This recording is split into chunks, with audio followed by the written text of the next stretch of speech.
หัวหน้าคณะจัดตั้งศูนย์กลางภาคได้เน้นหลายปัญหาสำคัญต่อกองประชุมเวียกงานก่อสร้างพนักงานปรับปรุงกงจักรการจัดตั้งทั่วประเทศประจำปี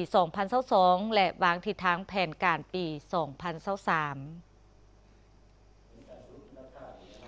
ภายหลังสหายท้องจันทร์โคงภูมิคำคณะประจำภาคห้องหัวหน้าคณะจัดตั้งศูนย์กลางภาคได้เผยแพร่เสริมซึมมติของกรมการเมืองศูนย์กลางภาคว่าด้วยการตีราคาพนักงาน และสรุปสั่งรวมเวียกงานจัดตั้งพนักงานในระยะ1 ปีที่ผ่านมา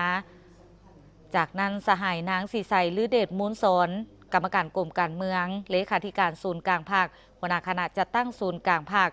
ก็ได้อบรมต่อกองประชุมสรุปเวียกงานก่อสร้างภาคพนักงานและปรับปรุงกงจักรการจัดตั้งทั่วประเทศประจำปี 2022 ซึ่งก่อนอื่นสหายได้ตั้งหน้าให้ภาครัฐบาลแสดงความย่องยอสมเสย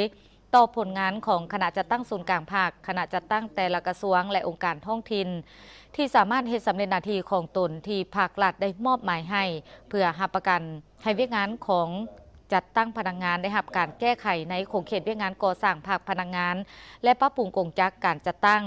สหายได้เน้นนักหลายปัญหาโดยเฉพาะก็คือการก่อสร้างภาคทางด้านการเมืองแนวคิดอันเป็นเวียกงานสำคัญเป็นก๊กของถูกเวียกงานเพราะเป็นเวียกงานที่กวมเอาทั้งการวางแนวทางการเมืองเมื่อมีแนวทางการเมืองถูกต้องจึงจะมีแนวทางการจัดตั้งมีแนวทางพนักงานและวิธีจัดตั้งปฏิบัติถูกต้องฉะนั้นคณะพรรคแต่ละขั้นเว้ารวม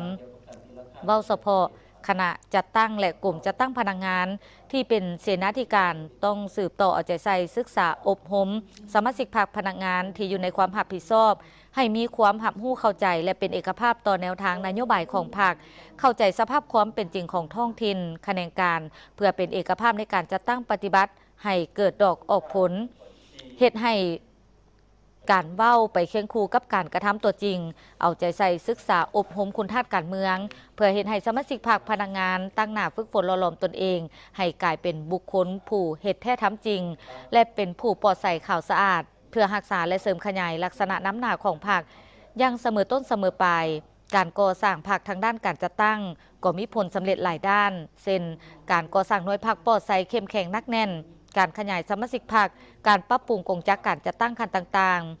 ๆแต่เคียงคู่กับผลสำเร็จดังกล่าวก็เห็นว่ายังมีหลายด้านต้องเอาใจใส่แก้ไขสำหรับเวียกพนักงานต้องเอาใจใส่สร้างพนักงานให้มีคุณธาตุการเมืองนักแน่นมีความอดทนผ่านพาอุปสรรคยุ่งยากมีจรรยาบรรณจรรยธรรมมีความโปร่งใสเที่ยงธรรมในการปฏิบัติหน้าที่เวียกงานในต่อหน้าพวกเขาจะต้องได้ยกสูงประสิทธิภาพของพนักงานนำพาคุ้มครองให้ก้าวสู่บัตรก้าวใหม่ด้วยการจัดตั้งเปลี่ยนแปลงใหม่เนื้อในและวิธีการปฏิบัติตัวจริงเกี่ยวกับเวียกงานพนักงานซึ่งกำหนดในมติของประชุมใหญ่ครั้งที่ 11 ว่าด้วยการเพิ่มทวีการนำพาของภาคเพื่อสร้างการหันเปลี่ยนอย่างแข็งแรงและลึกซึ้งต่อเวียกงานพนักงานคำเห็นซี่น้ำของสหายเลขาธิการใหญ่คณะบริหารงานศูนย์กลางภาคในกองประชุมเวียกงานจัดตั้งทั่วประเทศครั้งที่ 11ฉะนั้นพวกเขาต้องบุกทะลุต้องมีการเปลี่ยนแปลงใหม่ในเวียกงานพนักงานบรรหากงจักรการจัดตั้งด้านภาคนี้พวกเขาต้องสืบต่อปฏิบัติตามกฎระเบียบของภาคหมายว่าระบบการจัดตั้งของภาคแม่นให้สร้างตามระบบกงจักรบริหารรัฐส่วนการจัดตั้งรากฐานภาคนอกจากสร้างอยู่บ้านสำนักงานองค์การยังสร้างตามหัวหน่วยวิชาการการผลิตหรือตามหัวหน่วยธุรกิจให้มีหน่วยภาคนำพาหลีกเว้นบ่ให้มีหน่วยภาคเดียวนำพาหลายบ้านนำพาหลายกลมกองสำคัญที่สุดแม่นการหั่นการประสานงานระหว่างสายตั้งและสายขวางต้องให้จอดกันและมีความเป็นเอกภาพก่อนจัดตั้งปฏิบัติ